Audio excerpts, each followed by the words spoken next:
So here we are, 2020 update of my sneaker collection. If you tapped on this video expecting a whole bunch of hype, it's definitely not the place for you. I'm all about underground sneaker culture on this channel, so most of my collection, the majority of the shoes, you probably don't know, or they're just more under the radar brands, and I'm really excited to show you what has changed since last year. Ooh, I'm a pretty man. Ooh, that's that ugly style.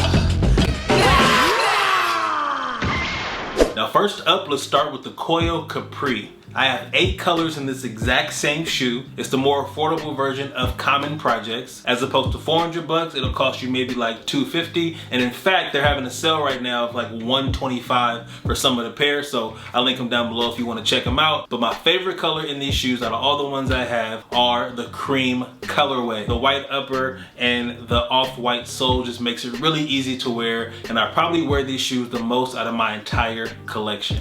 And then there's the Vulture by Saya Collective. I have these shoes in 2 different colors. The first one is the coolest gray. As you can see, it's a tonal gray, definitely up my alley. These are super comfortable. The silhouette is very streamlined. And the other colorway is like a butter yellow in the shade. And then when you step into the sun, it's an entirely different story. And some folks say it will be hard to build an outfit around these, but since I wear such neutral colors most of the time, if not just all black, then it doesn't really matter what shoe I wear. And I think it's also always good to have at least one shoe in your collection that challenges you a little bit. Next up, we have the Merton by Oliver Cobell, and as you can see, they are very soccer inspired, like a Adidas Samba, but then a super duper minimal version of that, almost no branding on it. Like you see like on the tongue, there's like this design embossed into the tongue, and it just focuses on the silhouette of the shoe and the actual quality of the pebble leather. The leather's super soft. I'm not sure how they crease yet because I haven't worn them. I literally just got them in the mail, and these drop on the 27th, I believe. So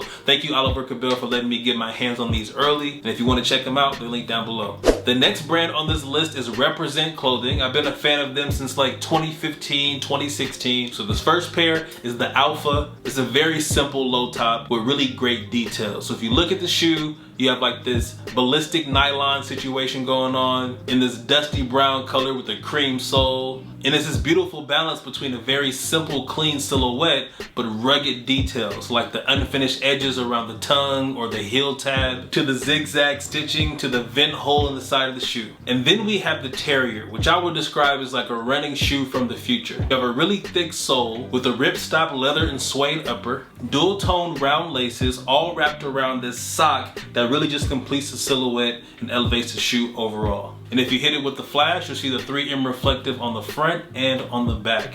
And my most recent and favorite shoe from Represent are the Raptors. So these are definitely Jordan 1 inspired, but I feel like a mix between a Jordan 1 and a skate shoe put together. You got that nice high collar with a lot of ankle support, a lot of padding that makes them very comfortable and cushy. And the best part about these shoes, if you look at them from left to right, the side paneling spells out Rep, R-E-P. So instead of putting their brand logo, they took it a step further and actually got clever with the design of the shoe, and it really gives the shoe a story and makes it more of an art piece than an actual piece of footwear. And speaking of a shoe with a story, we have the Destroyer High by Collegium. It's a mix between the Jordan 1, the Terminator, and the Blazer Mid. Very nostalgic. It's a twist on something that you've seen before, but it's a little bit different. The suede and leather are super soft. They're very comfortable on foot. Italian made, so you're getting the best quality. And on top of that, a lot of people just aren't gonna have these. The next 2 pair I'm gonna show you are from Clearweather brand, and they're both the Cloud Strike. The first one is the basic Cloud Strike model. It's a gray on gray colorway with teal accents. Super comfortable shoe, very original silhouette. The lacing system is really cool in my opinion. And this other model is the MTN version, which is short for mountain, which reminds me of like the Nike ACG, where it feels kind of functional, like a hiking boot sneaker type deal. And as you can see, this colorway is kind of a Gucci feel to it. And I just really think the color placement is very tasteful. I love the speckled sole on these. It's just a beautiful shoe. So these will be linked down below too if you want to check them out.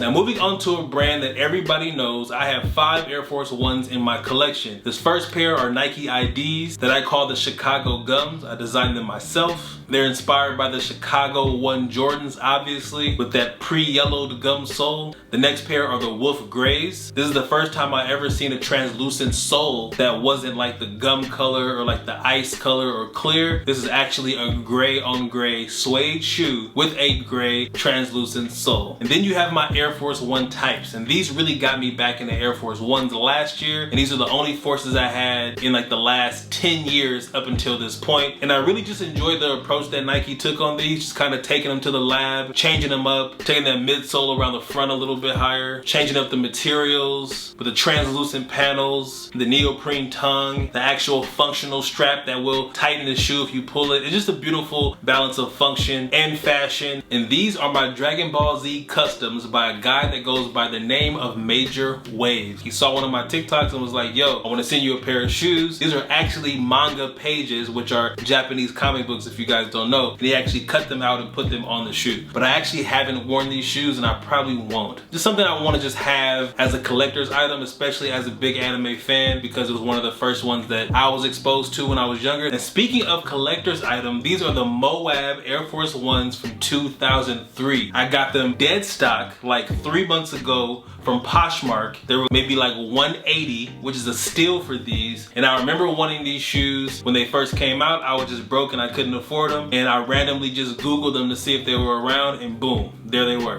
And next we have my set of Flyknit VaporMax Tools. I have them in 4 different colors. And they're a perfect shoe to wear for like a sporty look. And on top of that, they just never crease. So yeah, there's definitely a win-win on these. My favorite colorway and the ones I wear the most are these blue on blues. They're called College Navy if you want to go search eBay for them. Now the final set of sneakers I want to show you are the collaborations and Grails. And Grails, if you don't know the sneakerhead term Grail, the shoes you put on a pedestal, like your holy grail of sneaker. And I have one of those in this last section. So I'm gonna save them for very last. If you want to see what that shoe is, wait to the very end. But anyway, the first collaboration are the Sakai waffles. I really wanted to wait for the hype to die down from the first release. I can never touch those. They're like 700 bucks on resale. I'm not doing that. These I got when they first came out. I didn't get them retail, but the resale wasn't too bad. I think it was like $220, $225 or something like that on GOAT. So I'm not sure what they are now, but that's when I got mine.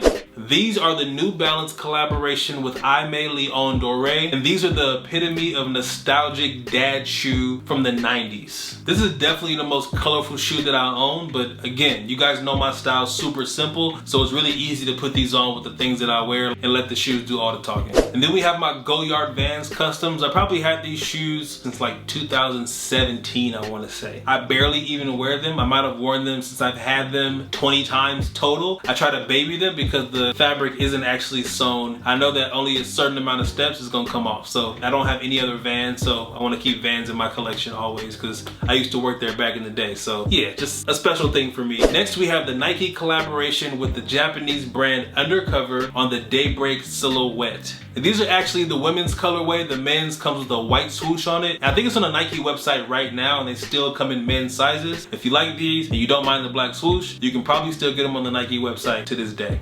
Okay, now y'all probably gonna hate me for saying this. These shoes are the LeBron times John Elliott icon. And this is the only LeBron I've ever seen in my entire life that I actually like. I've never liked LeBron sneakers ever. But also, I'm not an athlete. I don't really watch sports like that except for maybe the finals. And I love the translucent panels on the side, the really dope details, how the entire toe box is basically clear. So if you wear a black sock or a white sock, it'll make the toe box and the shoe look totally different. You can kind of customize it depending on your outfit. Okay, so now down to the final 3 sneakers in my collection. These are Grails in my opinion, okay? Some of y'all will not like these shoes, especially when you hear the prices I paid for them, but it is what it is. So the first pairs are the Visvum Shaman. Folks, these are moccasin shoes from a Japanese brand called Visvum, okay? They're handmade, top quality materials, and they both go for about $700 or $600 each, okay? Not cheap shoes. And I've wanted these shoes since I first saw Pharrell Williams wear them in like 2005. Before Kanye wore them, Pharrell wore them first, and I was like, I need those shoes. So 15 years later, here we are. I got myself 2 pair.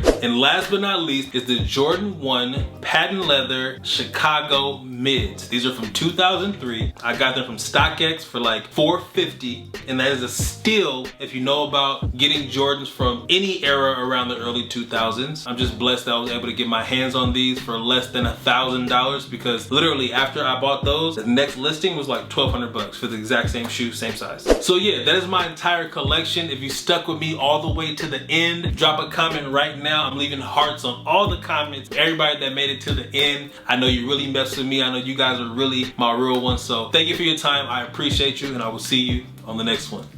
Peace.